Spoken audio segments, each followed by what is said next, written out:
tu primer trabajo como encubierto dentro de esa agencia? Se me hace que era un trabajo donde bajé dinero de Oakland. Había una persona en Oakland que le debía dinero al cartel de Juárez y que no quería pagar. Y me mandaron a Oakland a recoger, no me acuerdo cuánto era, me acuerdo, un poquito menos de $1 millón que recogí. Pues me dio la troca el fulano y la llevé directamente a la oficina y le pusieron micrófonos y cámara a la pinche. Y así cayó el fulano. ¿Cuáles eran los objetivos de haber trabajado en Monterrey? Pues era las investigaciones contra los Zetas, ¿verdad? Eran investigaciones bueno, estuve involucrado cuando se entregó Ociel Cárdenas. Los Zetas se separaron del Golfo porque Ociel Cárdenas estaba pidiendo que cada quincena o cada mes, cada plaza entregara $1 millón o $2 millones, que según Ociel lo iba a usar para su defensa. Entonces, ¿en algún punto crees tú que en efecto sí Estados Unidos puede invadir el territorio mexicano?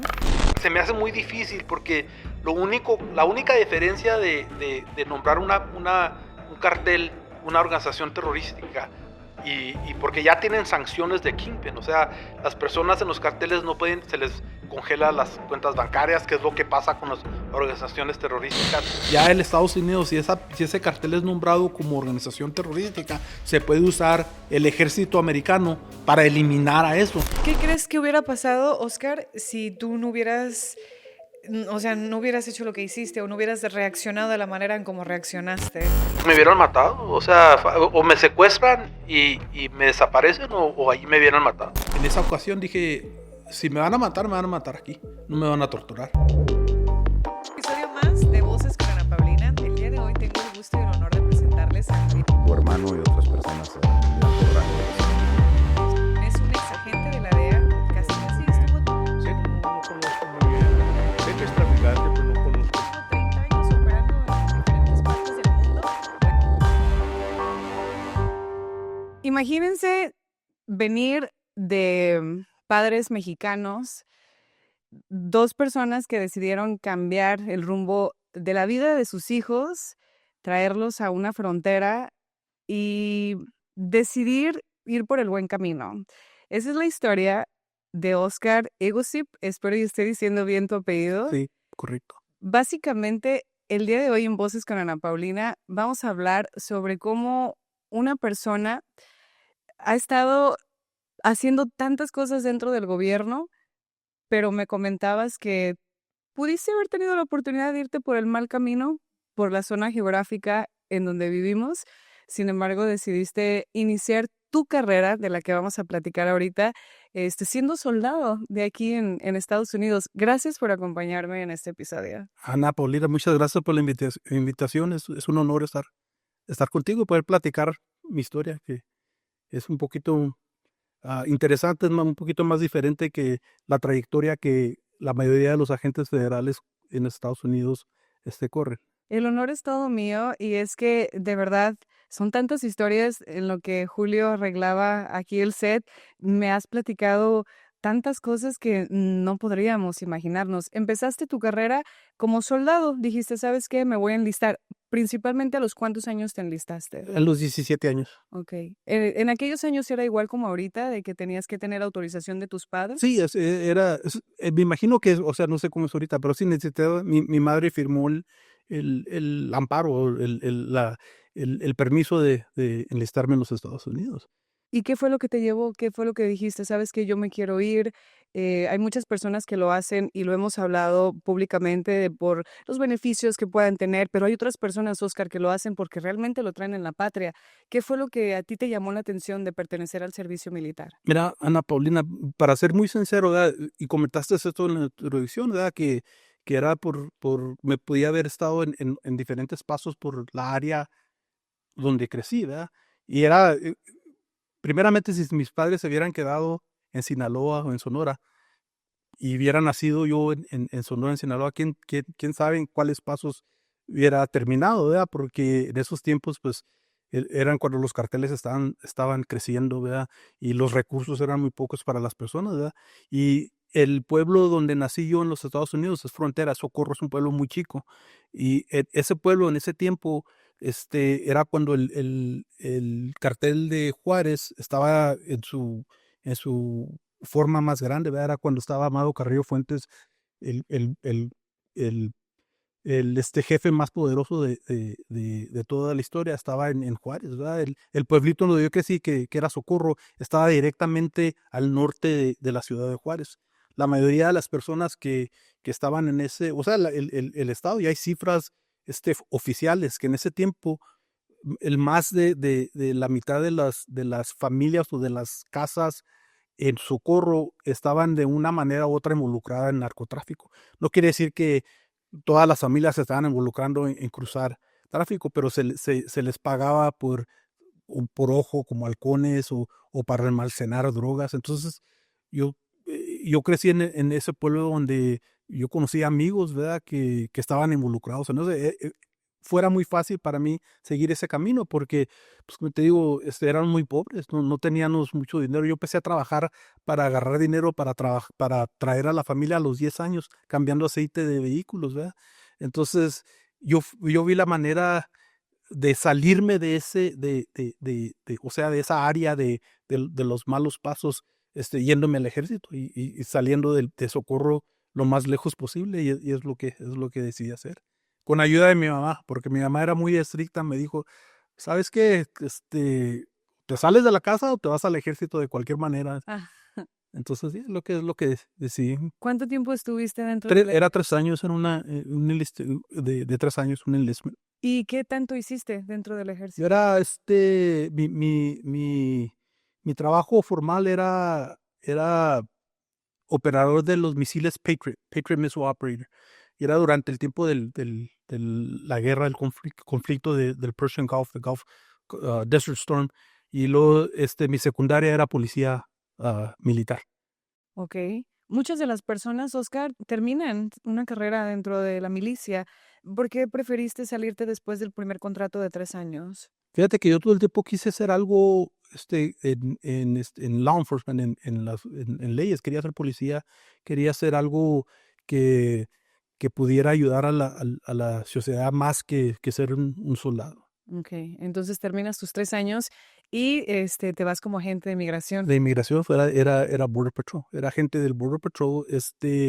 De esos tiempos era antes de los ataques del terroristas en el 11 de septiembre, era mucho antes de que se hiciera el Departamento de Seguridad Interna, Homeland Security. Y estuviste muy poquito tiempo, me comentabas, ¿no? O sea, quiero decir que estuviste muy poco tiempo como uniformado, porque de voladita vieron que tenías dotes de una persona que lograría hacer cosas muy importantes para su vida. En este caso estuviste como agente encubierto después. Fíjate que mi historia es muy diferente que los demás agentes, ¿verdad?, que puedes oír, porque en ese tiempo la patrulla fronteriza tenía lo que se llama el Anti-Smuggling Unit, que es una unidad ante-contrabando, ¿verdad? Y eran agentes encubiertos adentro del Border Patrol, de la patrulla fronteriza, que se dedicaban a infiltrar a carteles, a personas que se trataban al trato de personas y todo eso.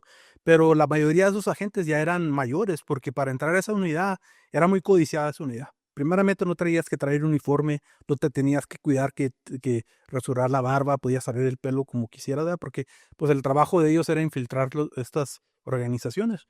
Y la mayoría de esos agentes ya eran mayores, ¿verdad? Entonces, como yo empecé a trabajar encubierto, es que cuando decomisábamos un cargamento en la frontera, que querían cruzáramos así por las trocas por el río. Entonces yo me ponía a jugar con los teléfonos que traían los malandros, ¿verdad? Entonces, la mayoría de las veces las personas que están cruzando la droga no son integrantes del cartel, o sea, no son altos mandos del cartel, es una persona que le dijeron, te pago $500, llévate cruzarla por el río, ¿verdad? Entonces yo me ponía a hablar como ellos, güey, pues me puse nervioso, una chingada, y me empezaban a hablar los malandros, no, pues ¿dónde estás, güey? Y así, o sea, disculpe, como para No, no, hacerla, no, no pasa nada. ¿dónde andas, güey? No, pues me puse nervioso, está la pinche migra, ¿a dónde tengo que entregar? Pues no te dije que al Walmart, güey. Y pues yo me quitaba el uniforme, y me subía al vehículo y llevaba el cargamento al Walmart y ahí seguían o sea, las investigaciones. O sea, yo quería hacer algo más que nomás decomisar la droga, tomar la foto que le hicieron el trophy picture aquí con droga y todo. Quería saber a dónde iba el cargamento, ¿verdad? Yo de agente, o sea, todavía ni acababa mi trámite o sea, no era agente formalmente, o sea, estaba Estaba en en probation, entrenamiento en probación todavía. todavía, Ok. probation. Entonces, en ese tiempo, el supervisor de los agentes especiales empezó a notar, este chavo tiene huevos, ¿verdad? Este chavo es lo que necesitamos hacer, ¿verdad? Y le gustó que pues sabía cómo hablar el idioma que hablaban los malandros, porque pues me creé con ellos, y que no me daba miedo, y luego pues era joven, ¿verdad? Decían, pues metemos a este cabrón a manejar. Tenía yo licencia de manejar trocas grandes. Lo metemos de chofer a este cabrón y pues infiltra cualquier organización y así me pasó. Yo muy poco estuve en uniforme, o sea, hay muy pocas fotos de mí con uniforme. Empecé a trabajar encubierto casi exclusivamente desde que empecé. ¿Y cuál fue como que tu primer caso como encubierto que tú dijiste, esto me gusta? O sea, yo sé que me comentas que tú querías ser alguien como un policía autoridad, pero ¿cuándo fue cuando te empezó a llamar la atención que dices, yo pertenezco a este tipo de unidades? Fíjate que no tengo una ocasión específica, pero me acuerdo yo que me gustaba mucho que, que estabas hablando con esa persona, ¿verdad? Que en el malandro, y que vendías tú no eras agente, ¿verdad? Entonces yo me acuerdo muchas de las veces cómo me traba como adrenalina cuando me decía el malandro, o sea, nos juntábamos para negociar el transporte de cocaína, vamos a decir. Me vas a mover 5 cuadros a Dallas y esto es lo que te va a pagar y la chica. Y entonces yo le decía, no, pues sí, esto es lo que vamos a hacer, ¿verdad? Yo ahí todavía nervioso, y yo todavía me ponía nervioso, decía, este güey, vas a ver que soy chota, ¿verdad? Que soy agente. Pero me gustaba tanto que me decía, casi todos te decían eso. No, mira, yo encubierto, de una amiga, digo, ese cabrón es encubierto. A mí nadie me hace pendejo, y yo o sea, los, Los tengo, los los vuelos. tengo, los vuelos, y decía, "Oh, sí, cabrón". Yo pensaba sí, cabrón, pues no sabes que aquí está una gente, y cuando te entrabas de la media que decías, este cabrón ya va para arriba, o sea, o sea, ya él solo se dio, era adrenalina que te gustaba, o sea, el peligro, era joven y Y es que es curioso porque policías, autoridades, obviamente se paran de alguna manera, ¿no? O sea, ya ve que tienen como que poses exclusivas de ustedes. O sea, imagínate el tener que estar cerca de ellos, o sea, te borras todo eso, ¿no? a muchos agentes jóvenes, ¿verdad? Que empiezan a trabajar, agentes especiales de investigaciones que quieren hacer trabajo encubierto y piensan que el simple hecho de que se dejan crecer el cabello o que traen tatuajes o que se ven como malandros, que van a poder hacer trabajo encubierto y eso es muy difícil porque yo tuve un caso donde me dijeron que trajeron un agente conmigo que ya trabajaba encubierto, ¿verdad? Pero quería en este caso era un trabajo encubierto que íbamos a mover personas. O sea, y este agente se dedicaba a mover más tráfico de drogas, ¿verdad? Y me pidió el supervisor, llévate a este vato para que aprenda a ver cómo hacer los tratos con humanos, ¿verdad? Entonces, yo ya me había reunido con ese fulano mucho y me tenía mucha confianza, me daba dinero a lo menso. O sea, no, o sea, me daba dinero porque fui a hablar con él, están $5,000 o sea, me tenía mucha confianza ese señor. Y cuando traje le dije, va a ir mi primo conmigo, no hay pedo, no, tráete a conocerlo y todo. Y en cuanto lo vio, yo lo noté muy raro. No habló conmigo igualmente como estaba hablando antes y yo lo miraba a esta gente y dije, pues se mira malandro el cabrón como yo y tiene experiencia. Y no, el fulano dijo, no, pues al rato hablamos y se fue. Como a la hora me habla, ¿estás solo? Sí, estoy solo. Oye, ¿quién es ese cabrón que estaba con usted? Y le dije, no, pues es mi primo. Y dice, no, güey, a mí no me haces pendejo, ese güey traeba botas de policía. Y con las simples botas de que yo ni me di cuenta, ¿verdad? Y no eran de policía, o sea, eran botas Tácticas.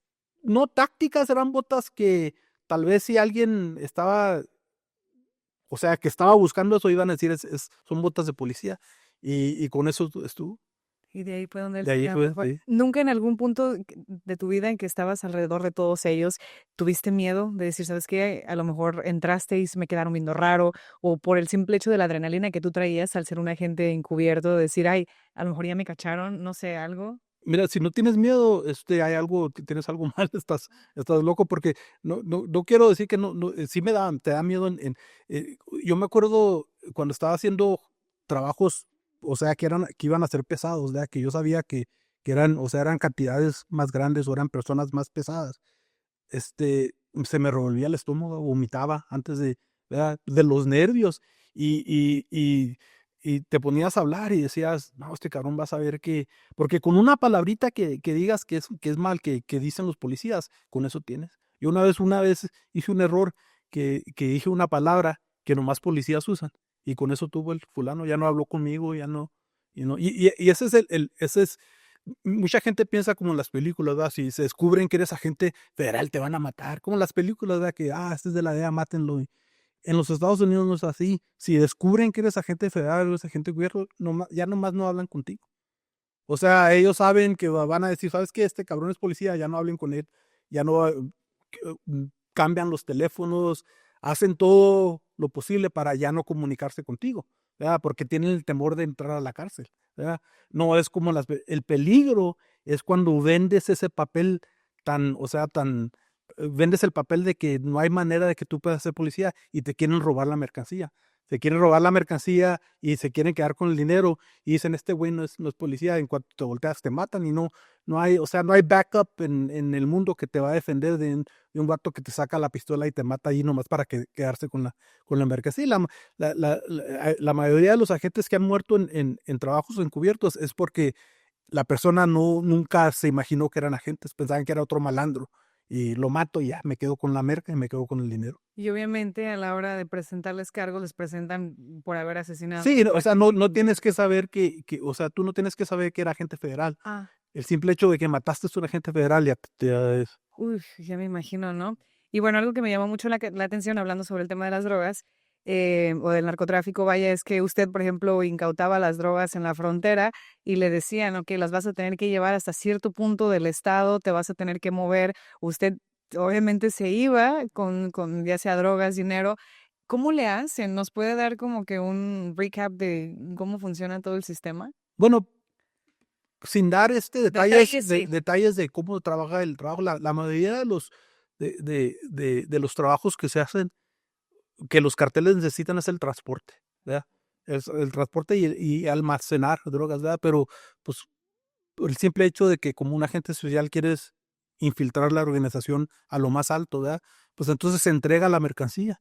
Y era lo que usábamos nosotros. Y nosotros te entregamos la mercancía a donde quieras, ¿verdad? Tengo un cliente, por ejemplo, como corría el agua, te entregaban la droga aquí y te decían, cuando llegues a Chicago, habla este teléfono. O te vamos a dar el teléfono cuando estés acercándote. Yo ya acercándome a Chicago, a Indianápolis, a Nueva York, ya hablaba yo con mi contacto en el cartel de Juárez. Ya voy llegando, jefe, ¿a dónde mero? Habla este teléfono. Perdón, hablaba al teléfono y luego ya me decían, a esta ubicación vas a entregar, ¿verdad? Entonces ya se entregaba y se hacía la investigación de esas personas y, o sea, ya el agente encubierto ya quedaba muy lejos de los arrestos finales. Y cuando tú ibas de camino a estos puntos del país que me acabas de mencionar, ¿por alguna razón te paró la policía?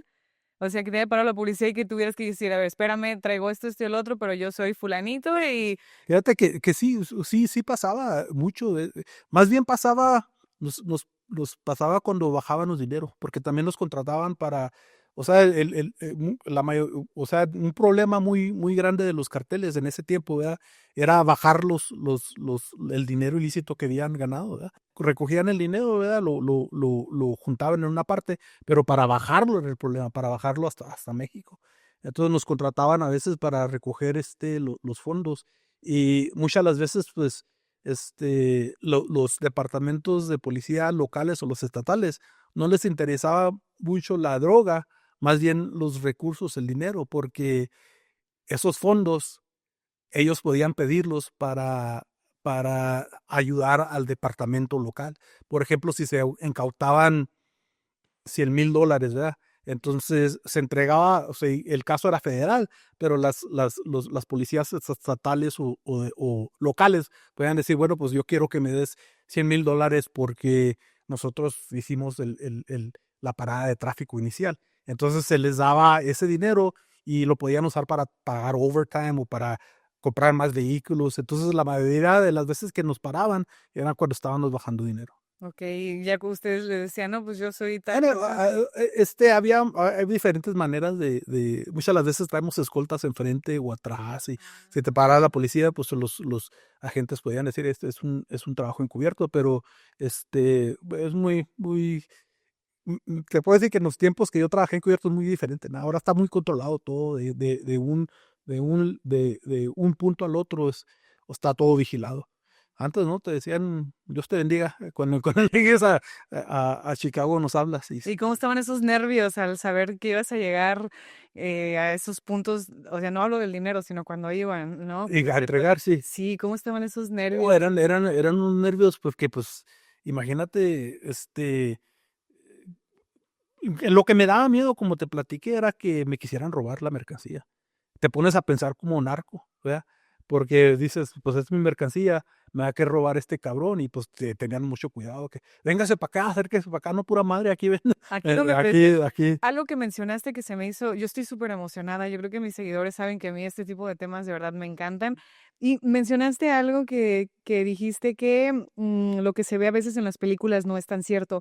Entonces, ¿podría yo decirte que no es cierto que un agente federal a la hora de estar persiguiendo las drogas o no sé, les ponen rastreadores? O sea, ¿eso no existe? ¿A los agentes federales o...? No, o sea, cuando a la droga como para decir, se va a mover a tal lugar. La mayoría de las veces se rastrean por los carteles ponen rastrean. Ah, okey. Sí, Entonces, porque mira,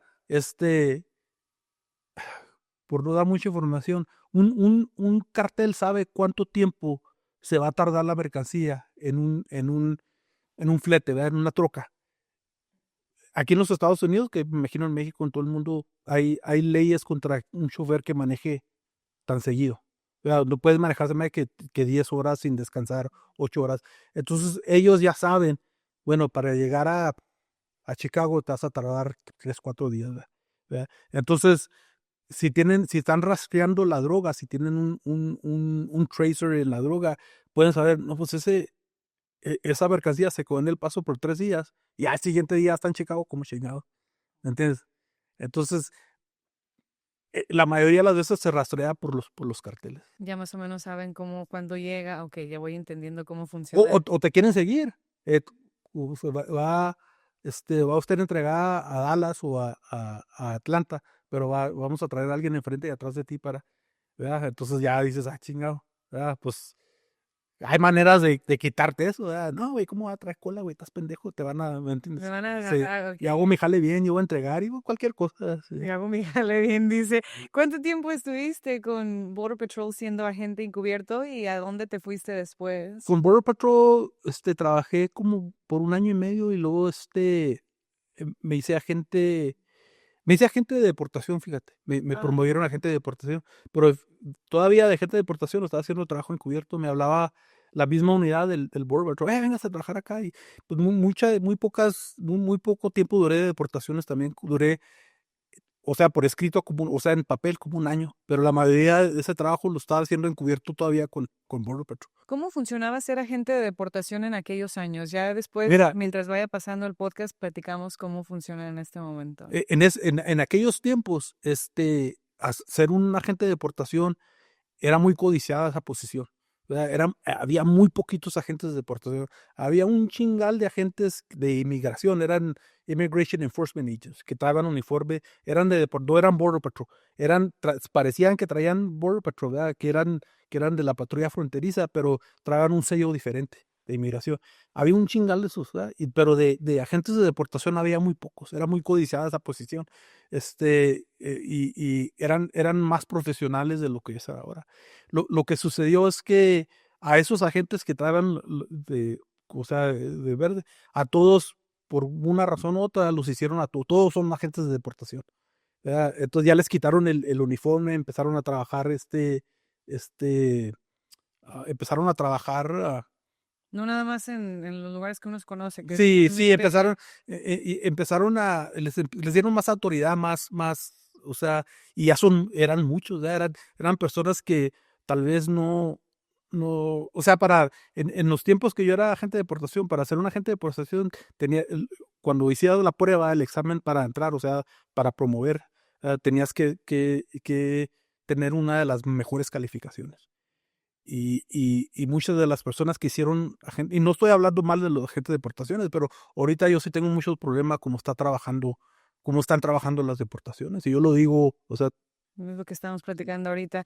Entonces, tú fuiste agente de deportaciones, ¿por cuánto tiempo, perdón? por un año. 1 año, y no se vivían cosas de las que ahorita se viven, ¿verdad? No, no era muy diferente el tiempo. Era cuando yo era agente de deportación durante el tiempo que pasaron los ataques en en Nueva York. Entonces, el enfoque de nosotros era más de terroristas, de gente que nosotros sabíamos que estaban en los Estados Unidos simplemente para actos terroristas, sí, por ejemplo.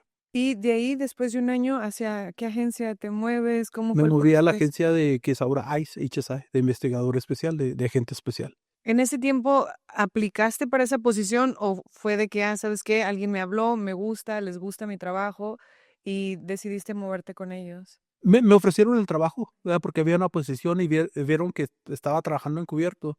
Dijeron, pues el trabajo que está haciendo este muchacho no es de deportación, es más bien de investigaciones. Me ofrecieron el trabajo y me movieron a investigaciones. Y ahí estuviste Eh, con ella hasta que te jubilaste. Ahora sí, ya en ese es cuando entré duro al trabajo encubierto, de drogas y de todo lo pesado. ¿Cuál fue tu primer trabajo como Eh, encubierto de, dentro de esa de agencia? HSI, fíjate que se me hace que era un trabajo donde bajé dinero de Oakland. Había una persona en Oakland que le debía dinero al cartel de Juárez y que no quería pagar. Y a mí me introducieron como que era un enforcer, que era una persona, que era la persona que a huevo me tienen que pagar. Y me mandaron a Oakland a recoger, no me acuerdo cuánto era, me acuerdo, un poquito menos de $1,000,000 que recogí. ¿Verdad? Y sí, pues estaba cabrón porque llegué ahí al aeropuerto en Oakland, me recogió el fulano que debía la feria y le dije, güey, presta tu pinche troca. ¿Cómo que préstala a ti, güey? Pues no te la voy a entregar hasta que entregues la feria. Bueno, pues no, yo no debo feria, no, pues comunícate, pero mañana, tienes la feria. Pues me dio la troca el fulano y la llevé directamente a la oficina y le pusieron, micrófonos y cámara a la pinche. Y así cayó el fulano. O sea, tú la llevaste así como que, nomás préstemela para pasar el rato mientras tú pagas el dinero. Sí, sí, o no todavía y había muchas cosas así que las pensabas. Mira, por ejemplo, una de esos hice un trabajo encubierto donde era una, una señora que si tú, o sea, vamos a decir que eres una muchacha en Colombia, que quieres venir a los Estados Unidos, ¿verdad? Ella pagaba para que te trajeran a los Estados Unidos, pero le tenías que mandar una foto tuya desnuda, porque lo que hacía esta señora, este, tenía escort servicios en Nevada, ¿verdad? En Las Vegas. O sea, eran prostitutas, ¿verdad? Entonces, si tú si eras una muchacha en Colombia que quería, y era colombiana la señora, si eras una muchacha colombiana que querías venir a los Estados Unidos a trabajar, le mandabas la foto, ella decía, sí, pues estás bonita, vente, este fulano te va a recoger en Colombia, ahí en México te va a recoger este fulano, ahí en Juárez te van a cruzar estos fulanos. Cuando llegaba el paso me los entregaban a mí y yo las entregaba a la señora en Las Vegas, ¿verdad? Ya identificadas y todo, ¿verdad? Pues esa señora era muy astuta, era muy cabrona esa señora. Y ya, ya teníamos toda la evidencia para arrestarla. Y el día que nos tocó que la íbamos a arrestar, era en un Walmart. Me iban a entregar a las muchachas, o eran los muchachos en ese tiempo, no me acuerdo. Me los iban a entregar ahí en el Kmart, era el Kmart antes, ¿verdad? Nosotros los íbamos, o sea, a mí me valía madre que se diera cuenta que era federal porque ya la iban a arrestar, ¿verdad? Entonces, va la señora y me dice, ¿sabe qué? Que el que me cruzó a las personas de Juárez me cobró un chingo me debía, se me hace que me debía la señora como $50,000. Y de anteriores, ¿verdad? Y no, pues no tengo, traigo como 5,000. A mí me valía madre lo que me diera, yo te voy a arrastrar a la chingada, ¿verdad? Y me dice, traigo como $5,000. Y dije, no, pues vaya al ATM, pues yo sabía muy bien que no le iban a soltar los 25 con lo que me debía. Y viene, no, pues nomás me dieron 800. Y ya el signo lo del arresto era que me iba a quitar yo la cachucha. Cuando me quitaba la cachucha, entonces ya iba a entrar el arresto, o sea, como eso sí es como las películas, ¿verdad? Entonces yo ya dije, pinche vieja, pues y me la iba a quitar, y no sé por qué me entró a decirle, oiga, pues hágame un cheque, ¿verdad? ¿Cuándo iba a pensar yo que una contrabandista te iba a hacer un cheque personal? Y cuando yo pensaba que iba a decir, estás loco, agarra su cheque. Dije yo, sí, dame el cheque. Y pues me hizo el cheque de Oscar Soto por $25,000 y de su cuenta bancaria me dio el cheque. Y está muy, muy chistoso ese porque se oyen los agentes que están vigilando. Y están los agentes, oye, parece que Oscar ya va a dar la señal. No, no, espérese. Parece que le está haciendo un cheque. Y sí me hizo el cheque, pues eso ayudó mucho porque pudimos probar de que ella usaba esa cuenta bancaria para trabajos ilícitos. Cuando se le entregué a la procuradora de los Estados Unidos, cómo le da risa, hasta lo hizo frame, lo puso ¿En marcado? en un marcador, donde me hizo el cheque la señora Y te quitaste la cachucha y la ya después me quité la cachucha. ¿Y Pero qué te dijo? O sea, ¿qué te dijo? no, pero fíjate que sin saber yo en ese caso, yo me quité la cachucha porque yo no sabía qué estaba pasando con el equipo de que me estaban cuidando, ¿verdad? Yo no sabía, pues no puedo estar hablando, estaba hablando pues me quité la cachucha y no pasó nada. Yo estaba esperando que llegaran los agentes y decía, chinga, pues que no me están viendo, no me están vigilando. Hasta sacudía la cachucha. Ahí está en mi video todo, la sacudía. Y pues, pues yo no sabía que el supervisor dijo, no arresten todavía porque se me da que viene, agarraron la información de que habían más personas y todo, y se hizo los arrestos, pero yo no sabía. Y dije, pues hasta después que pasó todo el caso, pero estaba sacudiendo la... ¿Qué hiciste? O sea, No, simplemente pues, dije, como pues, te dio me dio mi cheque y yo me subí a la troca y me fui. Ok. Y mi pregunta es, la pregunta del millón que hasta este punto es, ¿cómo llegaste a ganarte la confianza de esta señora? O sea, ¿quién te la presentó? Fíjate, ¿Qué pasó? bueno, pues sucede de diferentes maneras. La mayoría de las veces son informantes que te dicen, yo conozco a fulana que está moviendo a gente, y luego ya te dicen, pues, dile que tienes un primo que es chofer, o dile que conoces a alguien que, o muchas de las veces cuando estaba el trabajo, cuando no había mucho trabajo, que estábamos despacio, como los tiempos de Navidad se ponía despacio el trabajo porque nadie quería ir a la cárcel durante Navidad, entonces se despaciaba. Pues me iba yo agarraba la troca grande, la semi-truck, y me iba a las paradas de trocas, como al Love's, donde paran las trocas a descansar. Y me ponía yo a caminar y me ponía a hablar en los teléfonos, no estaba hablando con nadie, pero que me oyeran, pues no hay nada de jale, güey, no tienen carga, y me voy a quedar aquí hasta que me falta feria, porque yo sabía que había gente oyendo, y sí me caía la gente, ¿para dónde vas? ¿Para qué rumbo vas? No, pues no tengo ahorita. ¿No te quieres aventar un jale a Alburquerque? Sí, ¿de qué voy a cargar? No, pues acá es gente o es una merca, y así caía.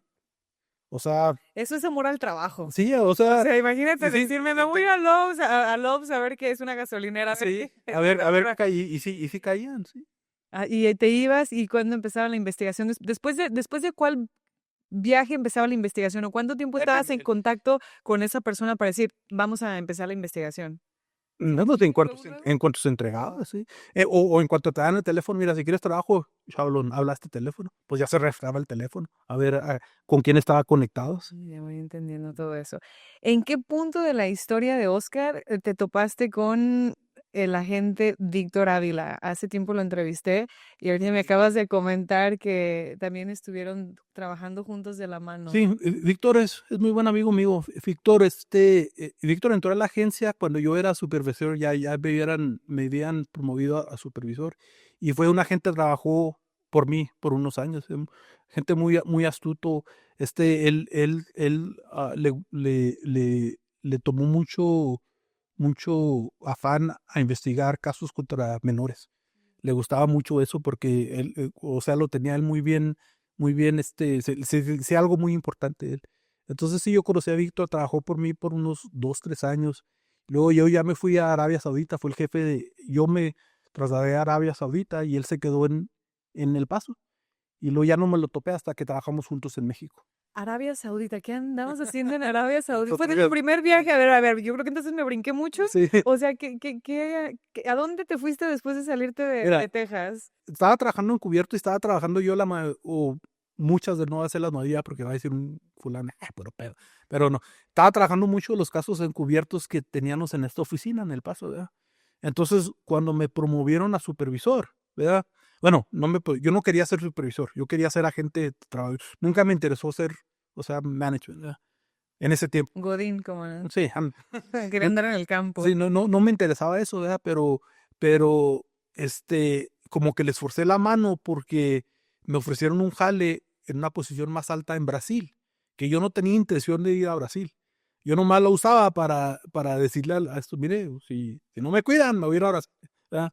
Entonces, el supervisor que era mi supervisor que manejaba los encubiertos me dice, bueno, te promovemos a supervisor, pero no vas a hacer el trabajo de supervisor, vas a estar trabajando todavía de encubierto. O sea, me iban a pagar más Ok. como supervisor y pusieron a otra persona que hiciera, o sea, el trabajo mío de supervisor sin pagarle. A mí me estaban pagando como supervisor, pero todavía andaba o sea, aquí de cabrón, ¿verdad?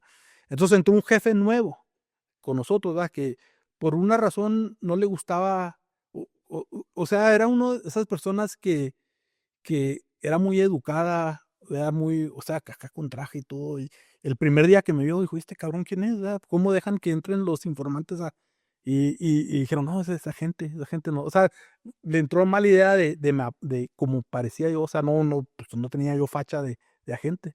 Entonces me tenía idea, pues, dijeron, no, es uno de los supervisores. Ah, supervisores, ¿y por qué está así? Y no, pues es que trabaja encubierto. No, un supervisor no debería, que es cierto, ¿verdad? No debería trabajar pero yo en ese tiempo dije yo, pues me están pagando. Por lo que te gusta Sí. hacer. Y no, un supervisor no debería hacer ese trabajo, póngalo en su posición de supervisor. Pues dije, no, pues ya me chingué, voy a empezar a ser supervisor. Y dije yo, pues empecé a manejar el grupo y todo. Entonces, en una ocasión, es el jefe ese jefe lo mandaron pedir a Washington a una junta, a una reunión o algo. Y uno de los otros supervisores me dice, oye, anda este fulano, lo queremos atrampar, pero no le tiene confianza a nadie, quiere hablar contigo, porque ya había hablado yo con él encubierto anterior, era un malandro, ¿verdad? Me dice, habla con él. Y dije yo, no, pura madre, pues el jefe no quiere que hable como, no, ya hablamos con él, está todo arreglado. Bueno, pues si el jefe dice que está bien, pues para no contarte toda la historia, en la mañana hablé con él, ya para la tarde teníamos como 13 arrestos, un decomiso de un chingo de drogas, o sea, era un trabajo muy buen hecho, ¿verdad? Pero cuando volvió el jefe se dio cuenta que yo había trabajado y se le hizo como que era puro pedo, nunca le habían pedido permiso, ¿verdad? O sea, o si le pidieron permiso, él no sabía, o sea, yo pensaba que me iban a decir, qué buen trabajo y todo, y no, me metió una regañada en frente de todos, ¿verdad? Y yo había puesto para trabajos, como te dije, me habían ofrecido el trabajo en Brasil, o sea, trabajos afuera del Paso, pero realmente no me quería, nomás lo puse para ver qué pasaba. Pues me regañó, que estaba tan enojado yo que me fui a la oficina y cerré la puerta. Y me sonó el teléfono y era un agente de Washington, el gente encargado de relaciones internacionales de HSI. Me dice, oye, Oscar, soy tal y tal, dice, vi tu aplicación, yo sé que pusiste ya puesto mamón para Inglaterra o sea, puestos que pues, A todos lados menos para sí, mi casa. pero pues, o sea, puestos que yo sabía que no me iban a dar, o sea, dice, yo sé que pusiste para acá, para allá, pero tenemos un puesto en Arabia Saudita, dice que tenemos considerado que fueras bueno para esa posición. Pues en Arabia Saudita ¿verdad? Y sin pensar, yo nomás porque tenía coraje, y démenlo. Y dice, ¿cómo que démelo? Sí me voy. Yo nomás porque tenía coraje con el jefe. ¿Y no pensaste en tu familia? No, pues no tenía familia en eso, era soltero. Bueno, tus papás. No, pues dije yo, se me hizo, dije yo, ya le tenía tanto coraje que sí, démelo. Me dice, pues, mira, En ese tiempo era fax, casi no tenían, no escaneabas los documentos. Me dice, hazme la aplicación, pero fírmala como que hiciste la aplicación hace como 3 o 4 semanas. Y la firmé y se los mandé de fax.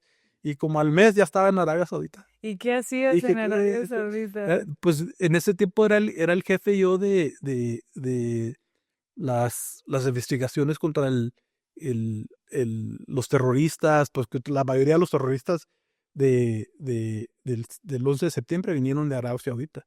Es decir, era mucho de eso, era mucha de diplomacia. Pero en ese aprendí tanto, ¿verdad? Aprendí tanto porque yo cuando estaba trabajando aquí contra los carteles mexicanos, yo pensaba que eso era lo máximo, ¿verdad? Si estás trabajando con los carteles es el peligro más para los Estados Unidos. Y llegué a Arabia Saudita y dije, o sea, se expandió mi mundo, tanto aprendí de religión, del Corán, o sea, de los conflictos entre los musulmanes y los judeos, todo eso aprendí o sea, era uno de los puestos más, que me ayudaron más en toda mi carrera. Conocí al presidente Bush, hablé con él, al vicepresidente, tengo fotos con todos ellos, a Chertoff, que era uno de los primeros jefes de Homeland Security. O sea, era una posición que, o sea, me gustó tanto, aprendí tanto. ¿Cuánto tiempo estuviste en Arabia Saudita? 2 años, ¿Y por qué te regresaste? porque me dieron la posición de jefe en Monterrey, México.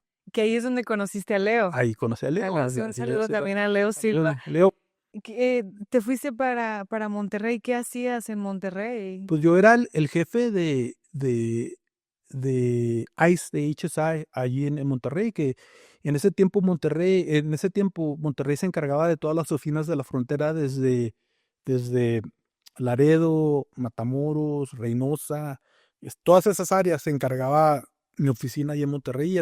La mayoría de las investigaciones eran de los Zetas, contra los Zetas o el cartel del Golfo, poquito del cartel de Sinaloa, pero sí trabajé mano a mano con Leo.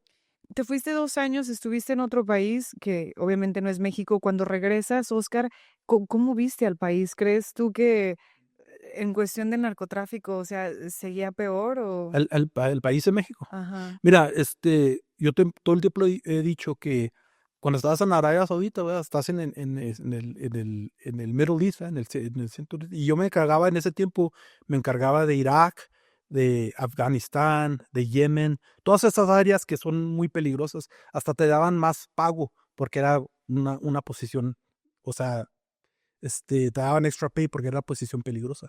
¿Ah? Pero yo llegué a México y me sentía en más peligro que si estuviera allá en Arabia Saudita. O sea, ese tiempo es cuando subieron los Zetas mucho y sí, me sentía yo más protegido en Arabia Saudita o más safe que en Monterrey. ¿En dónde estaba Víctor Ávila cuando tú estabas en Monterrey? Víctor estaba en la Ciudad de México. Entonces, casi estamos hablando de que fue el mismo tiempo en donde tú estabas como encargado y a él le intentaron quitar la vida. Sí, yo me fui un poquito como un mes antes de que le sucediera eso, pero yo trabajé con Víctor en México, trabajé con Jaime Zapata, yo lo conocí muy bien. Sí, o sea, esa área, mira, y lo que, no sé si te contó Víctor, ¿verdad? Pero ya había sucedido algo así. O sea, se salvaron unos agentes cuando yo todavía era jefe ahí en Monterrey. Se vinieron de la Ciudad de México y ahí en Cadereyta los paró una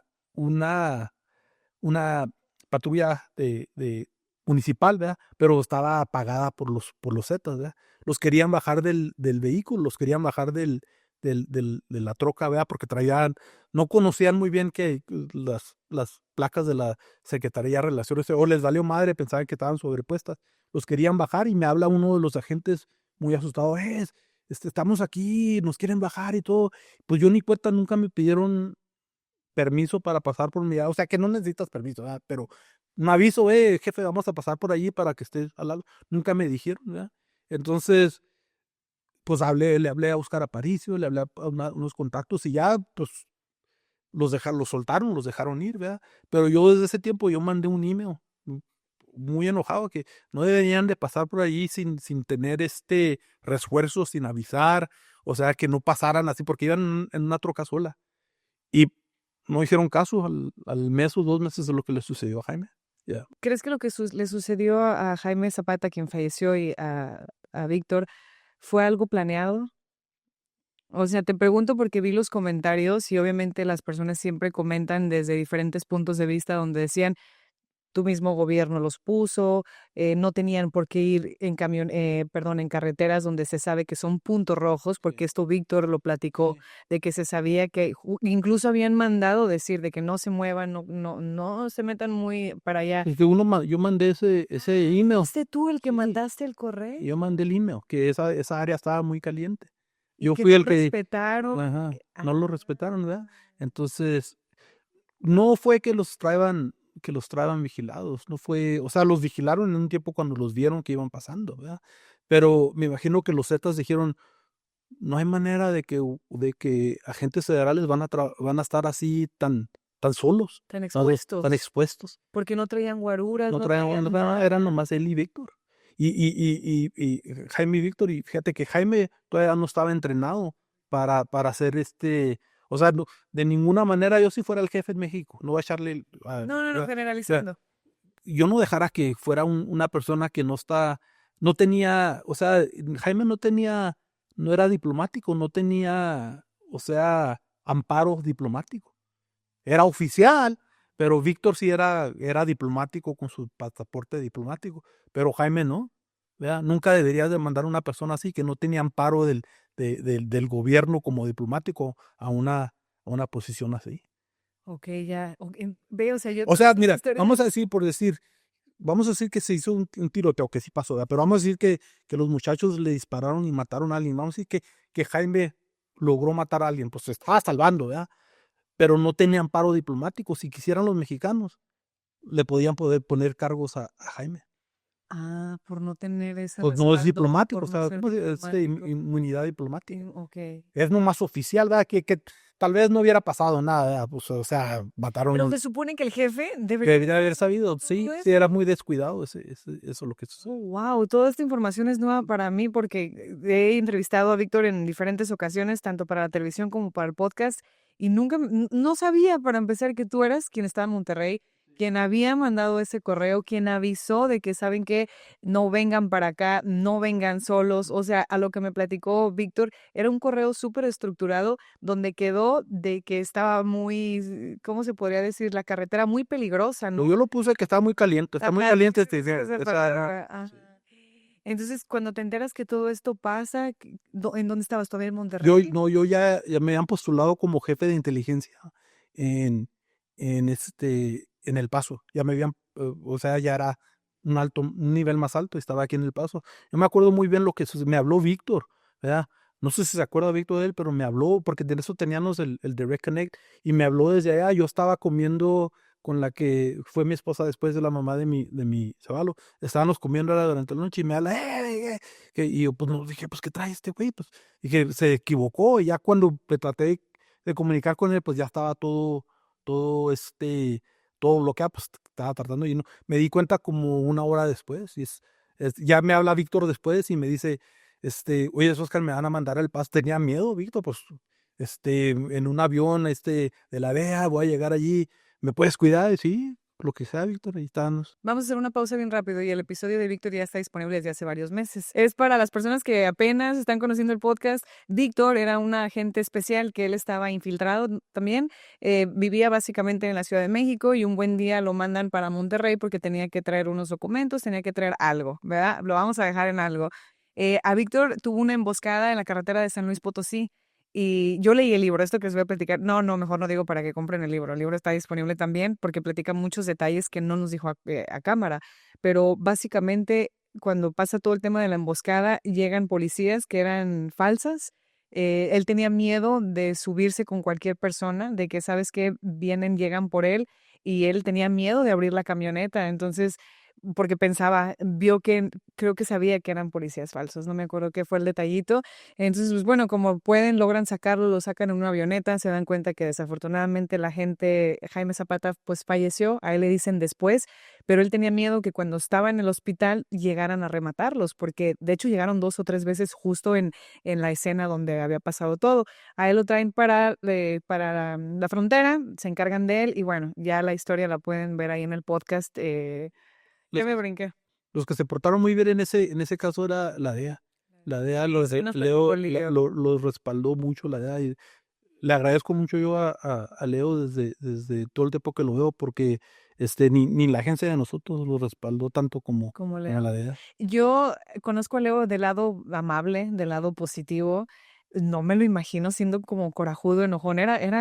¿Cómo me lo puedes pintar del lado No, oscuro? fíjate, bueno, pues O siempre he sido muy cute. Pues Muy mira, muy cute, amable. ahora Leo, no mira, pues, como eran los jefes, ¿verdad? Pues todo el tiempo formalmente, cuando hablábamos, pues eran discusiones formales, estaba ahí el embajador o el cónsul, ¿verdad? Entonces cuando hablábamos, o sea, sí tuvimos discusiones de que, no, güey, ese era, nosotros estábamos investigando ese fulano primero, no, güey, o sea, o sea, Encontrones sí, de agente, como todo, como pasa en todo tiempo, pero de que era gente, pues sí, era gente de los buenos. Ay, Leo, de verdad, yo le agradezco tanto lo que ha hecho por este podcast que ya parece más él que mío de Julio. Bueno, siguiendo entonces te trasladan a ti de Monterrey. ¿Pero qué hiciste en Monterrey? ¿Cuáles eran los objetivos de haber trabajado en Monterrey? Pues era las investigaciones contra los Zetas, ¿verdad? Eran investigaciones de, bueno, estuve involucrado cuando se entregó Ciel Cárdenas. Y esa historia, tengo una historia, necesitas un podcast precisamente para eso, en la entrega de Ociel y los trámites de cómo se entregó el dinero. ah, no sé si te platicó Leo que por qué separaron los Zetas del Golfo. A ver, recuerdo, no, estoy pensando, refrescame un poquito la cabeza. Los Zetas se separaron del Golfo porque Ociel Cárdenas estaba pidiendo que cada quincena o cada mes cada plaza entregara $1 millón o $2 millones que según Ociel lo iba a usar para su defensa, para poder salir y era puro pedo, era el trámite el acuerdo que tuvo con el procurador de los Estados Unidos en Houston, que se iba a entregar tanta cantidad de millones de dólares, ¿verdad? Ese era el acuerdo, pero no entregó el dinero de él. Él mandó pedir, entonces cuando se dieron cuenta, los Zetas dijeron, qué chingados, pues, ¿cómo le vamos a pagar nosotros la multa? Y luego nos va a dejar, o sea, porque está colaborando, ¿verdad? Y eso fue la razón mayor que se separaron los Zetas del Golfo. No, no sabía, pero sí lo dejamos para otro episodio cuando me invite. Y luego hay más de eso, de los asesinatos de los abogados que tiene que ver en los Estados Unidos, específicamente por eso. En San Antonio, Asesinatos sí. de los abogados. No, eran Harlingen, me imagino que eran o en San Antonio, no me acuerdo, pero ahí lo tengo apuntado. Ay, no lo había escuchado no, ya ni de eso ya después lo voy a dejar para otro podcast porque ya lo estoy apuntando y yo sé que sí son historias que, Eso, wow. él se va a acordar, Leo, va a decir, ¿cómo no le Para platicas? Ajá. decir, no te platiqué porque quería platicártelo después. Ya Lo que ya la regó. que vamos, Leo. Entonces, bueno, pasa toda esta situación. Estuviste presente con todos estos temas de los Zetas. ¿Qué fue el logro más grande que HSI o esta agencia tuvo en Monterrey? No, tuvimos muchos logros, los arrestos. Bueno, todo lo hicimos con las otras agencias, ¿verdad? Que podemos decir, pero, o sea, compartíamos todos los informantes, las informaciones y todo entre todas las agencias, y era más bien la DEA y HSI, que tuvimos los arrestos de Hummer, de Jaime Durán, ah, Tony Tormenta. Y fíjate, nosotros estuvimos a punto, todavía estaba el café caliente de arrestar a Miguel Treviño en el hipódromo que estaba haciendo en Nuevo Laredo, ¿verdad? Muchas la investigación del canicón en Monterrey, eran muchos logros que hicimos. ¿Y cuando se mueven de Monterrey hacia dónde te regresas a tu lugar de origen? Sí, me promovieron, me postularon como el agente espacial encargado de investigaciones, el director de inteligencia de esta área de la frontera. Y decidiste regresar, obviamente, porque ya se había acabado dentro de lo que cabe el trabajo en Monterrey, o porque era una nueva oportunidad para ti. No, pues me postularon, es una posición más alta, ¿verdad? Y luego, pues, en ese tiempo mi papá, que en paz descanse, se estaba enfermando ya. Mm, falleció a los 85 años y cuando me ofrecieron la posición aquí, pues eh, podía estar con mi papá sus últimos años. ¿Qué te decía tu papá y tu mamá, Oscar? ¿No te decían, oye, ya, o sea, Gente que nunca, párale? yo le pedí permiso a mi papá, ¿verdad? Cuando cuando me quería meter al Border Patrol, cuando salí del ejército. Y yo pensaba que mi papá decía, ¿qué tal locos esos cabrones? Porque mira, te tengo historias de mi papá cuando cruzaba de mojado, que me contaban los tíos, que una vez que iba cruzando, bueno, ya se estaba cansando mi papá de estar un poquito antes de que arreglara con los braceros, ¿verdad? Porque él arregló legalmente. Entonces, él ya tenía un hermano aquí en los Estados Unidos, mi tío Federico, que, que ya estaba trabajando en los Estados Unidos y mi papá le dice, oye, quiero agarrar un trabajo bien para arreglarle a mí, porque mi mamá ya tenía mis dos hermanas mayores, ¿verdad? Estaban en Juárez, él las quería cruzar. Pues le dijo mi tío Federico, mira, mi jefe, te puede amparar, porque en ese tiempo si te amparaba una persona, necesito esta persona y es la única persona que puede hacer esto. Pues el consulado te otorgaba tu residencia, ¿verdad? Eran tiempos más fáciles. Eso le dice mi tío Federico, mi jefe, se encargaban de campos de golf, ¿verdad? De country clubs y todo. Dice, él te da trabajo, pero tienes que cruzar y tienes que estar ahí a tiempo, güey, el lunes o cualquier.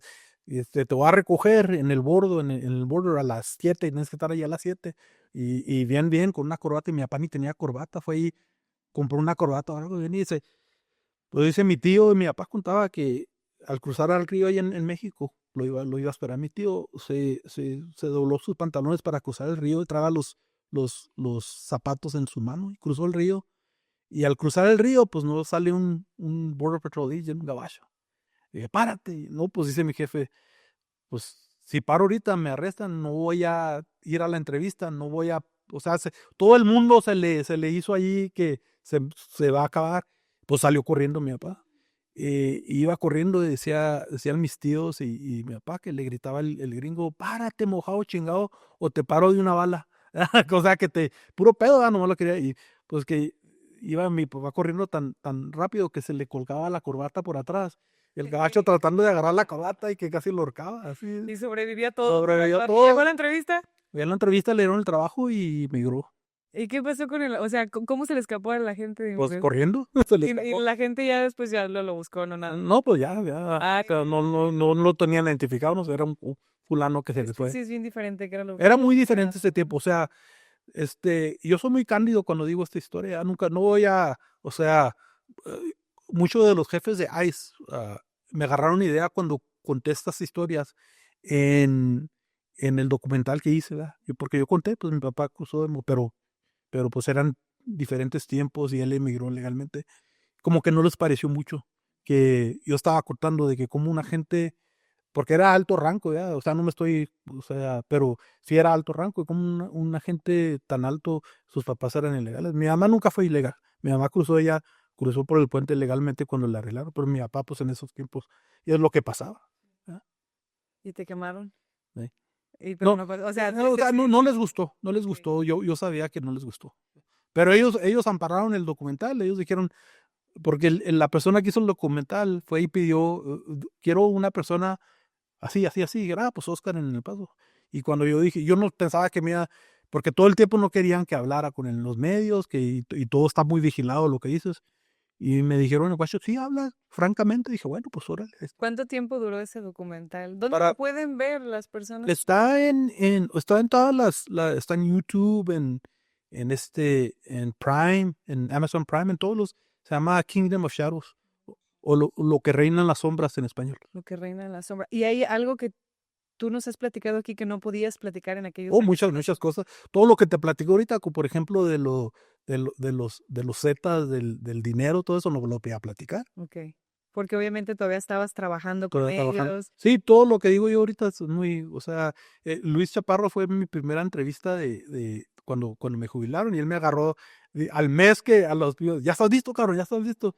Y cuando, si ves la entrevista de que hice con Luis Chaparro cuando apenas me jubilé, todavía estaba muy, Mentalizado que sí, tenías que decir cierto. hasta que me dijo mi mamá, oye, me dice, oye, mijo, tú ya no eres policía, tú hablas como policía todavía. Y ya empecé a decir, pues, chingue, y Ya. digo, sí, André, sí. ¿En qué momento de tu vida, porque yo sé que tienes una historia, no es buena, o sea, sí es buena para nosotros, pero no es buena para ti? Estás tú en un punto de México, no sé si tú lo quieras platicar, y que te intentan secuestrar, o sea, esa historia estuvo muy caótica. Voy a platicar lo que puedo porque ahorita hay trámites todavía legales, ¿verdad? Lo que sí te puedo decir es que lo que le pasó a Víctor y a Jaime tuvo mucho que ver con lo que me salvó a mí, ¿verdad?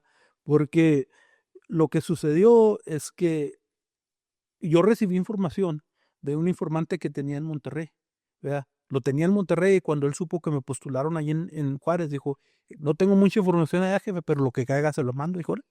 Me mandó información de una persona o sea, una high value target, es decir, una persona de los narcos más buscados. Me dijo, jefe, ahí está en su área este día, ¿verdad? Y nomás ese día va a estar. Entonces, yo trabajé muy bien con Óscar Aparicio, les di la información y la trabajaron y era información válida. Lo que tengo entendido o lo que se hace saber es que a esa persona no le gustó muy bien que yo recibí esa información y quería saber cómo la recibieron. Entonces, como a las semanas de que sucedió eso, ¿verdad? No lo pudimos atrapar porque le dieron el pistazo. No sé qué pasó, ¿verdad? Y sí sé qué pasó, pero no puedo hablar de lo que sucedió. Yo venía, ya acababa de empezar lo del COVID. Estaban muy raras las calles estaban muy vacías, era en febrero O sea, esto es muy reciente. es reciente, sí. Acaba de empezar, o sea, ya estaban las personas muy quedándose en casa y todo, y yo vivía en Juárez porque para tener una posición diplomática tienes que vivir en el país donde, aunque tenía casa en El Paso, yo ahí dormía tenía casa en Juárez. Yo iba cruzando, era en la tarde, iba cruzando de El Paso a Juárez y no voy a decir que me pusieron el alto porque nunca me dijeron hazte para el lado. Yo crucé y en cuanto menos supe, me tenían bloqueado 2 unidades de la policía municipal. Me tenían bloqueado, me querían bajar el paso.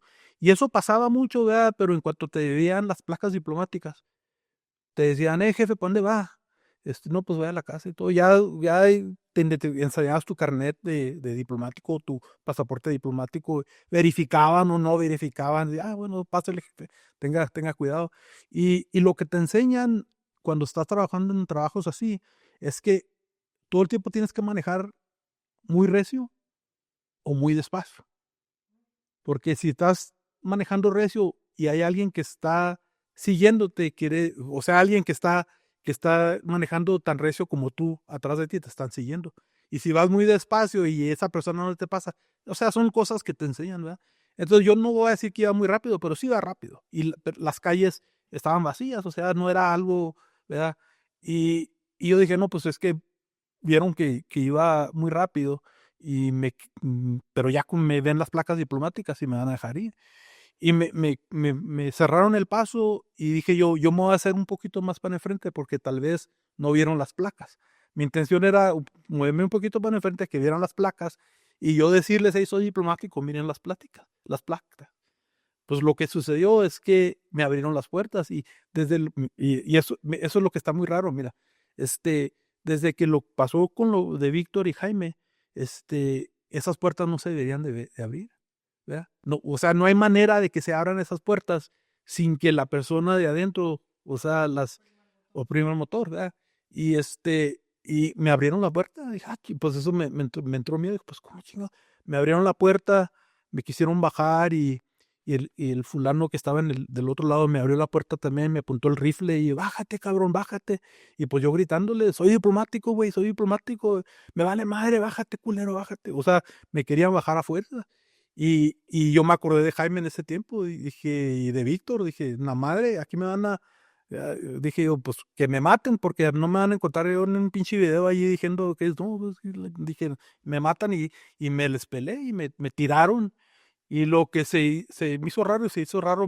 Dije yo, o me regreso al border o me pelo al consulado. Una de dos. Y pues me arranqué al consulado. Y yo hablando a los marinos, a los US Marines, hey, I'm coming in hot. What? I'm coming, abran las pinches puertas porque ahí voy. Pues había como 15 unidades siguiéndome. 15 unidades, o sea, con 2 personas en cada unidad, siguiéndome. Y de donde me quisieron parar al consulado no era muy lejos. Era como 1 milla, 2 millas tal vez. ¿De dónde salieron tantos? ¿Cuándo ves 15 unidades? Ni ahí ni en el cuartel hay 15 unidades. Y se metieron hasta que yo me metí al consulado y ellos se metieron. Ya cuando, pues era diplomático, yo me metí al consulado y pues los policías me siguieron tratando adentro del consulado me querían bajar y yo ya pues, era diplomático, pero no fui muy diplomático en ese tiempo porque salieron los marinos y estaba yo diciendo, órale, culeros, ahora sí, chíquenle. Ya se alivió lo que era Sí. diplomático.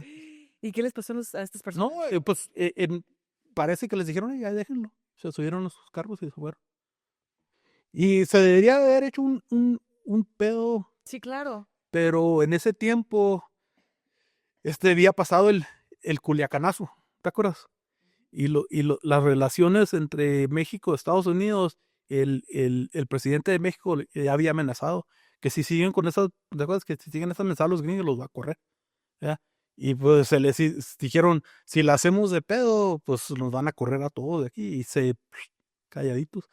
¿Y pasó algo más? Llegué al consulado y ya sucedió todo eso que, pues hubo muchos, o sea, el gobierno mexicano, claro, quiso dar saber que se equivocaron, de que pensaban que era un cartel porque, o sea, pues es que me dieron los tatuajes o que iba muy rápido, o sea, un pretexto, se disculparon inicialmente y luego ya después que se dio a dar en las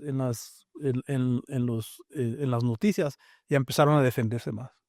Sí, que no, que era la culpa mía y que bueno, pues cualquier cosa. ¿Qué crees que hubiera pasado, Oscar, si tú no hubieras, o sea, no hubieras hecho lo que hiciste o no hubieras reaccionado de la manera en cómo reaccionaste? Me hubieran matado, o sea, o me secuestran y me desaparecen o ahí me hubieran matado. Y yo en ese, como te estaba platicando, yo en ese, en esa ocasión dije, si me van a matar aquí, no me van a torturar, ¿verdad? Y por eso dije yo, pues le puse el, el gas, o sea, el simple hecho de que abrieron las puertas, eso es algo que, y luego dice la gente, no, pues es que, o sea, no hay manera de que te puedan abrir las puertas, pero en ese tiempo habíamos recibido, este, vehículos blindados BMW, ¿verdad? Y por cualquier razón, la oficina de México los mandaba que hicieran el servicio ahí en México. Y tenías que dejar el vehículo en México, o sea, en las agencias de la BMW en México, habiendo agencias aquí en los Estados Unidos, ¿verdad? Pero pues, ¿Crees que haya pasado como que un descuido? A lo mejor? ajá. No, pero pues esos descuidos no pueden. No, o sea, tenían manera de abrir la puerta. O sea, la única manera de abrir la puerta si yo la abría o si tenían, si tenían. Con el control. ¿Y qué pasó? O sea, piden disculpas, todo bien, se aclara todo, ya estamos bien de este lado. ¿Qué siguió con tu carrera? Es que esto es muy reciente, o sea, Sí, platicas que es como no, el COVID tiempo. en ese tiempo, pues entonces ya como tengo custodia de mi hijo de 14 años, ¿verdad? Pues ya me entró más miedo. Dije, si me hubiera pasado algo aquí, ¿dónde va mi hijo? Ya decidí de terminar mi carrera. La terminé aquí en El Paso como el jefe de inteligencia. Y Ya me jubilé. ya te Sí. jubilaste. ¿Y qué es lo que más extrañas de andar en la calle? Fíjate que no extraño mucho, ¿verdad? Porque cuando me jubilé, pues ya me pude dedicar más a mi hijo y a mis carros, o sea, compongo carros viejos, con las motos y ando haciendo todo menos de que tengo una agencia de investigaciones privadas, ¿verdad? Pero la mayoría del trabajo no es andar haciendo videos, no es como haciendo backgrounds para personas que quieren trabajo o sea, trabajo muy leve, ¿verdad? No te retiraste al 100%, digamos. No, al 100% no. Fíjate que el otra vez me pasó algo raro porque tengo un amigo que tiene donde arreglan carros, ¿verdad? Me pidió un favor que tengo una troca grande. Oye, no me puedes mover este carro a una ciudad aquí cerca. Sí, todo, fui y la llevé. Y y cuando la entregué, uno de las personas de esa agencia donde la llevé, se me quedó viendo, yo no lo conozco a usted, jefe. Y dije, no, No, no sé. ya sé. Y dije, chinga, vamos a hacer uno que cubierto. Y luego, no, ya salen todos. Y me dice, usted es el que sale en la tele. Y del HSI. Y le dije, no, sí, pues ya me jubilé. Y luego se quedan como, pues, ¿qué pasó? Como que estaba en la ruina o algo. Pues, ¿qué pasó? ¿Por qué andas acá jalando? Le dije, no, pues no quiero nada que ver con eso. Es algo que, Ya o sea, terminé. sí. Oscar, tengo una pregunta antes de despedirnos. Bueno, igual iban a hacer un par de preguntas, pero vamos a hablar sobre el país vecino, que es México. Recientemente, pues se sabe que ha habido hechos delictivos que son catalogados como terrorismo. Al inicio de la entrevista, tú me comentaste que estuviste en Arabia Saudita, en donde aprendiste sobre ese tipo de temas. Desafortunadamente, ahorita con todo lo que está pasando en México, decidieron cambiarle el nombre a los hechos que están pasando a crimen organizado. ¿Qué opinas tú sobre esto? O sea, ¿crees tú que al cambiarle el nombre es para que no se permita que Estados Unidos en algún punto pueda invadir a México? Bueno, tal vez es lo que está intentando el gobierno mexicano, ¿verdad? Pero es evidente con lo que está pasando en Venezuela que al gobierno americano no le va a importar de cómo lo nombren. O sea, tú lo puedes nombrar a cualquier organización, es una organización de crimen transnacional o crimen organizado, como lo quieras nombrar. Si el gobierno de los Estados Unidos los designa como organizaciones terrorísticas, no importa el nombre que le ponga cualquier gobierno. Si son organizaciones terrorísticas identificadas por los Estados Unidos, mm, me imagino que va a pasar lo que está pasando en Venezuela. ¿Y qué es lo que se necesita para que el gobierno los destine como organizaciones terroristas? Pues ahorita nomás la firma de Trump, evidentemente. Así sí, o sea, hay trámites que normalmente siguen las diferentes agencias, ¿verdad? De nombrar, o sea, pueden nombrar un nominado, vamos a nombrar a este fulano de tal, o sea, la DEA va a nominar a este fulano de tal como narcoterrorista.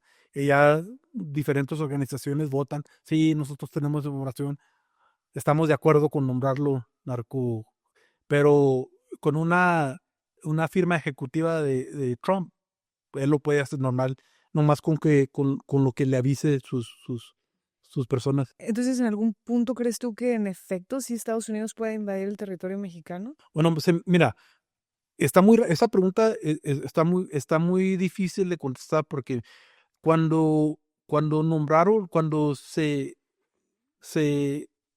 puso Trump, cuando lo inauguraron de presidente, ¿verdad? Me hicieron la pregunta de ¿qué significa que Trump va a nombrar a estas organizaciones como organizaciones terrorísticas?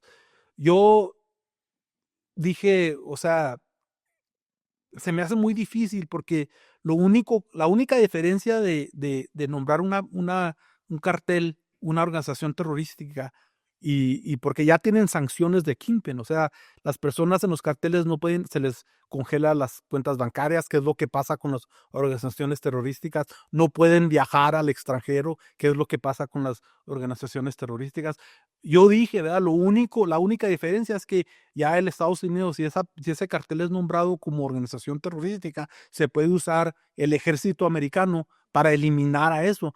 Y yo lo dije en podcast, lo dije con Luis Chaparro, hasta en las noticias, dije, se me hace muy difícil porque, o sea, ¿cómo vas a... El terrorismo es para promover ideolísticas terrorísticas, o sea, de religión, de políticas, ¿verdad?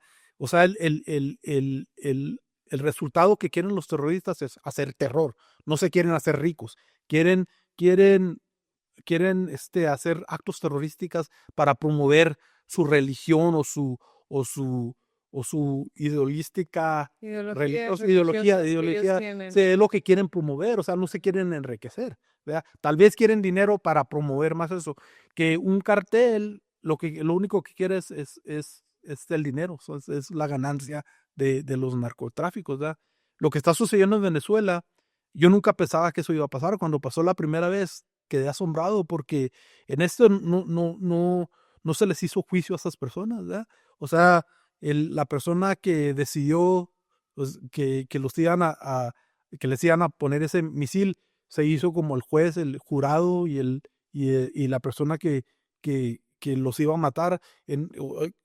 únicamente porque ellos dijeron eso. No corrieron el trámite judicial, no se les determinó de si eres culpable o... Aquí en los Estados Unidos una persona es inocente hasta declarada culpable. Otra cosa es que la inteligencia de qué clase de droga era, las personas, quién eran las personas que estaban en estos buques trasladando la droga. Y es documentado, ¿verdad? No es sorpresa que muchos de estos carteles usan a personas inocentes para mover estas drogas. Y especialmente me imagino que ahorita los carteles venezolanos con más ganas se están mandando a gente y están amenazando a gente. Tú vas a llevar este barco porque tienen miedo de que terminen muertos. Que es lo que usualmente pasa Sí, en las fronteras, sobre todo, ¿no? exactamente. Ay, Dios. O sea, a Bueno, mí se me hace muy difícil, es muy difícil, si pasa en México ya va a ser, ese es otro tripwire que es algo que, si pasa en México, o sea, si usan un drone para eliminar un laboratorio clandestino en Sinaloa, eso el siguiente paso es invadir a México. ya ni le movemos, ¿verdad? No, Porque sí, ya me imagino lo que van a poner en los comentarios. Y esta sí ya es la última. ¿Qué opinas sobre lo que está pasando con las redadas de inmigración aquí dentro de los Estados Unidos? Lo que pienso de las redadas de migración, no estoy de acuerdo, ¿verdad? Y no quiero decir que yo no soy uno de los arrepentidos de que me arrepiento de votar por Trump, porque pues es muy importante las leyes, ¿verdad? Seguir las leyes inmigratorias de los Estados Unidos, ¿verdad?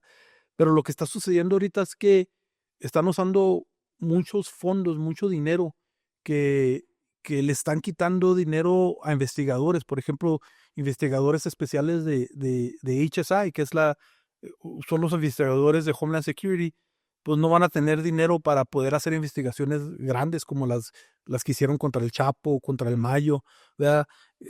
Están usando esos fondos para, para deportaciones, que es muy caro deportar a una persona. ¿Verdad? No van a poder, va a ser un gasto de dinero muy, muy grande y luego, los recursos, o sea, el ejemplo que pongo yo es que por ejemplo, un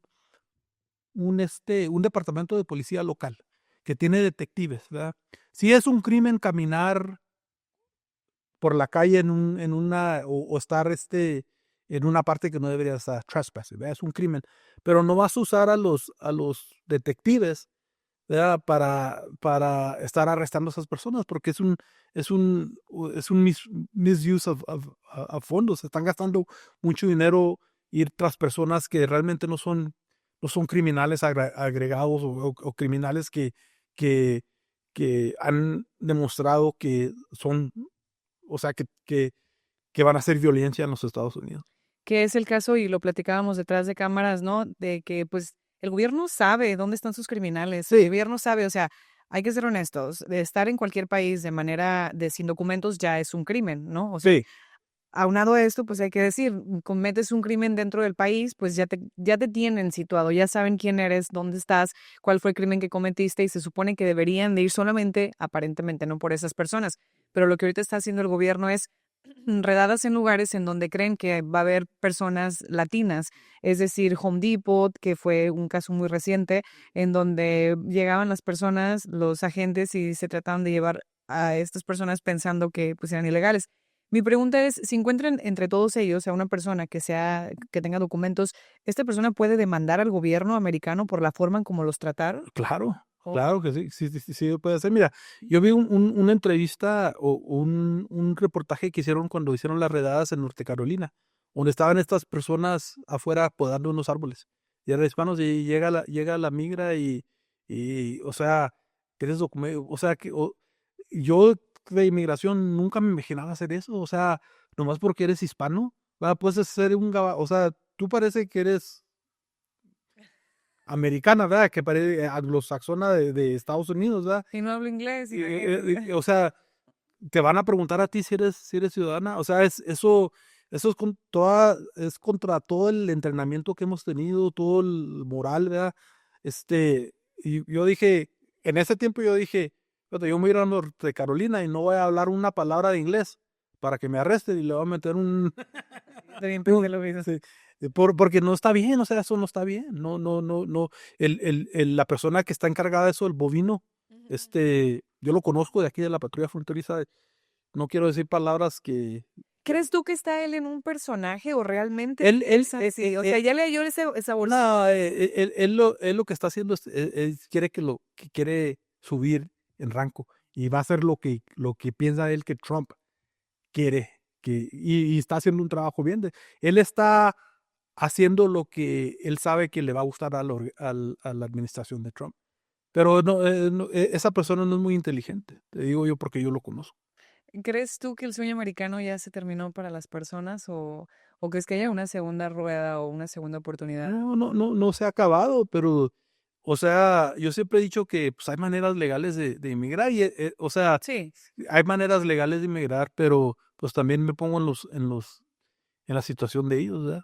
Pues es difícil. ¿Sabes qué? Una de las preguntas que a mí se me hace como que muy interesante es por qué si en diferentes países, por decirlo Centroamérica, les dan asilo político, ¿por qué los mexicanos no tienen derecho de tener o recibir asilo político si se sabe que ahorita pues el país está en guerra, ¿no? ¿Eso sería también como un tema legal o cómo lo podrías tú pensar? Mira, como las leyes están escritas del asilo político, el asilo político es lo que dicen la palabra, es asilo político. Es cuando, es cuando una persona está pidiendo auxilio porque el gobierno, o el gobierno de su país los está persiguiendo porque son por una religión, por, por la preferencia sexual, por grupo étnico, ¿verdad? Para eso se hizo la ley política, ¿verdad? El asilo político. Si yo soy una persona que el gobierno me quiere meter a la cárcel o torturar porque soy católico y es un país musulmano, ese es asilo político. O si soy un político contra Maduro, ¿verdad? De Venezuela, y yo soy y vengo a los Estados Unidos pidiendo asilo político, para eso es el asilo político, no es por la violencia, esa ley nunca se hizo porque, porque hay violencia, ¿verdad? O sea, nunca, el asilo político no es porque hay mucha violencia en mi país, tengo que volver a los Estados Unidos, no, porque el gobierno de tu país, le tienes que poner presión al gobierno, porque no es el gobierno lo que está haciendo eso, son las organizaciones, ese es el asilo político, por eso han interpretado ya entonces por eso entra una administración y cambia esto y que el otro, pero si siguen las leyes por la letra de la ley, ni una de esas personas de Centroamérica califican para asilo político, ni una de esas personas, ¿verdad? Y entonces es lo que tienen que definir la ley como era antes, que si estás huyendo de tu país porque te está persiguiendo el gobierno o otras organizaciones por el simple hecho de tu religión o estado político, entonces ya calificas por eso, ¿verdad? Ok, y eso no se sabía. Sí, Usualmente la gente cree que ay, es porque te están amenazando, estás recibiendo, estás esto, vamos a pedir asilo político. Entonces, mucha gente cree que es que Estados Unidos está discriminando a México porque como se está viviendo y aún así, pues no pasa nada. mira, en un tiempo, sí, puedes venir a pedir asilo político, ¿verdad? Y te otorgan que puedes entrar a los Estados Unidos, pero porque tienes que tener una audiencia, por ley te tiene que dar una audiencia, se llaman una audiencia de credible fear, o sea, de temor creíble, ¿verdad? Entonces, te dejan entrar, pero no quiere decir que vas a calificar, ¿verdad? Pero hay tantas personas en trámites que para que te toque van a ser unos años, ¿verdad? Pero mira, hubo un tiempo como en el 2000, voy a decir el 2010, 2009, que se hizo la guerra aquí en Juárez, entre Sinaloa y, y el cartel de Juárez. Había personas que estaban cruzando y pidiendo asilo político, que nosotros sabíamos que eran miembros del cartel ¿verdad? Y porque se les calentó la plaza, dicen, no, pues, entonces, eso no, por eso, esa ley no es para esa. Y muchas personas se estaban aprovechando de eso. Y Pero te dije, piensan como sí, que sí, piensan que es porque hay crimen. Yo sé, mira, y no quiero discriminar, no quiero que sonar insensible, ¿verdad? Pero a muchas personas de Centroamérica, de El Salvador, de Guatemala, les dicen las organizaciones que ayudan a los emigrantes, nomás digan que les tocaron la puerta y se querían llevar a sus hijos para ser pandilleros. Eso no pasa. Sí ha de pasar una o dos veces, pero no, o sea, no, los pandilleros que son pandilleros no andan casa tras casa. Tú vas a ser pandillero y sí pasa porque hay, o sea, los recursos son bajos y pues eso se presta a que entren estos jóvenes a las pandillas, pero no es porque los están forzando, ¿verdad? Y ya voy entendiendo todo eso. También eso es nuevo para mí. O sea, yo siempre he peleado que por qué y por qué, y ahorita ya voy sabiendo. Y me mencionaste algo, con esto vamos a cerrar, de todo el tema de las deportaciones y que los traen esposados de las manos, de los pies. Y yo te pregunté, o sea, ¿esto es algo que se debe de hacer porque por ley a la hora de deportarse? Porque muchas personas piensan que es como tratarlos, disculpe la palabra, pero como si fueran animales, ¿no? Y me comentas que no. Dos preguntas en una. ¿Por qué cuando los deportan, van en los aviones del ejército? ¿Y por qué los traen esposados, manos y pies? ¿Por qué los mandan en los aviones del ejército? ¿Verdad? Porque por la cantidad, ¿verdad? O sea, son bastantes que están deportando. Es más fácil deportarlos en un avión. Y luego también muchas de las veces la- normalmente se deportan en aviones comerciales, ¿verdad? Muchos de las aerolíneas no les gusta o tienen póliza de que nomás pueden haber como 3 o 4 deportados por avión. ¿Verdad? La póliza de diferentes aerolíneas es diferente. O el piloto mismo puede decir, no quiero que esté uno de estas personas y te bajan del vuelo. Y ya ha pasado, ¿verdad? Te esposan porque muchas de las veces las aerolíneas propias dicen, si vas a tener un deportado aquí o una persona que vas a deportar, las tienes que tener esposado. Por precaución, Por no precaución, o sea, solamente de ellos, no, sino o sea, también no es la agencia de inmigración que está diciendo te voy a esposar, pero no nos van a dejar subir al avión y no nos van a dejar deportarte si no te podemos, o sea, porque el temor es de que esta persona tiene tanto miedo, tanto coraje al gobierno americano que lo están deportando, que va a hacer algo, le va a quitar la pistola a la gente o sea, puede suceder cualquier cosa y es lo que quieren eliminar, pero muchas de las veces que van esposados es porque la aerolínea te pide que hagas eso. son pólizas que vienen de parte de la aerolínea para cuidar más que nada a los Exacto. pasajeros que no tienen absolutamente nada que ver con el tema.